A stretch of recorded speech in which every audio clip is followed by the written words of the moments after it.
Hi, today we're here on this channel to talk about my top 5 tips for new traveling therapists, and I'm so excited to go over these. My name's Julia. I've been a traveling speech therapist since 2010. Believe it or not, I traveled in the days before social media, before Instagram, before it really came together and talked about how and why to be a traveling therapist. So these are things I wish I knew before I started traveling all those years ago. And if you want a lot of resources about travel therapy in general, make sure to go to the description of this video and check out all my information. I have a website and course full of materials to help you be an amazing traveling therapist. So without ado, here's the number one thing I think all new traveling therapists should know and understand, and that is your why. Why do you want to be a traveling therapist? What's driving you? You need to set that why and that intention, because every assignment is going to look different and feel different and be different, and you have to have your goals in mind as to why you want to take this job and why you want to be a traveler. So for each assignment, I recommend you think about 3 things. Do you want that assignment because it's high money, because it's a great geographic location, or because you like the setting? Out of those 3 things, you're lucky to get 1 or 2. If not, like all 3 of those would be a unicorn job. So for each assignment, I'm recommending prioritizing your why. What's most important? Is it money? Is it a location, or is it a setting? And then try to prioritize getting 1 or 2 of those for each job. Know that it's rare for each job to come with all 3. Next, I think the second most important thing you should do is keep your options open, meaning you should be working with multiple staffing agencies at all times, or just looking at multiple different job boards and looking at different jobs and rates. So when you become a traveling therapist, you're going to end up working at one place at a time, obviously, like one hospital or one school at a time. But to get that job, you can work with multiple different staffing agencies. Different staffing agencies have different jobs, they have different facilities, and kind of most important, they have different pay rates.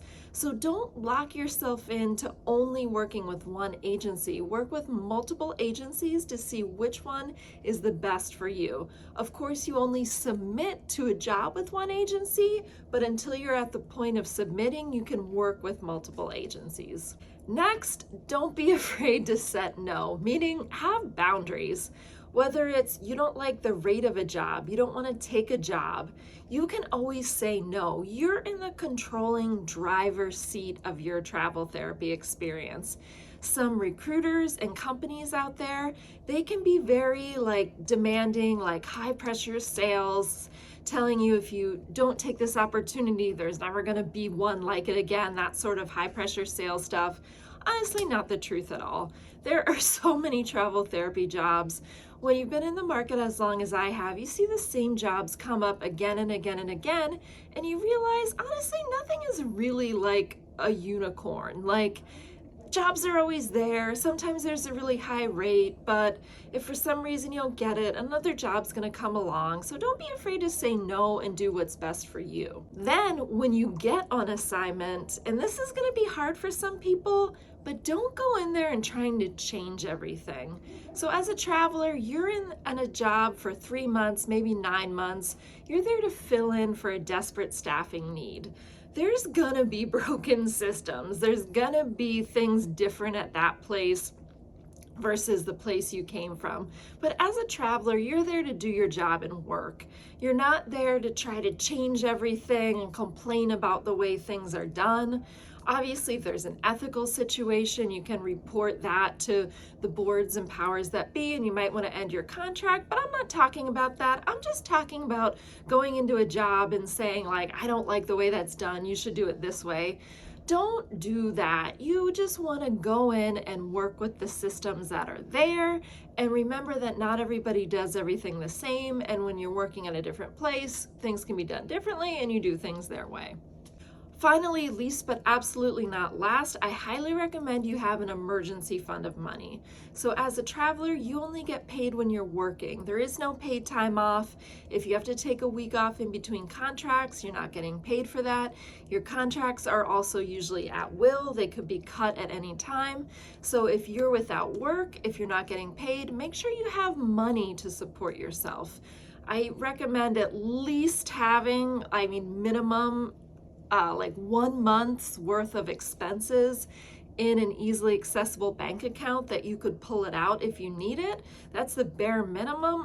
Really, you should have 3-6 months worth of what you spend on expenses saved in an account, maybe in a high yield savings account, so that you can pull it out in case something happens and you cannot work. So those are my top 5 tips for new therapists starting out. Please let me know if they helped you. Please check out all the links in my description, especially my course. It's great for new therapists. And let me know what you think. Thanks for watching this and being here.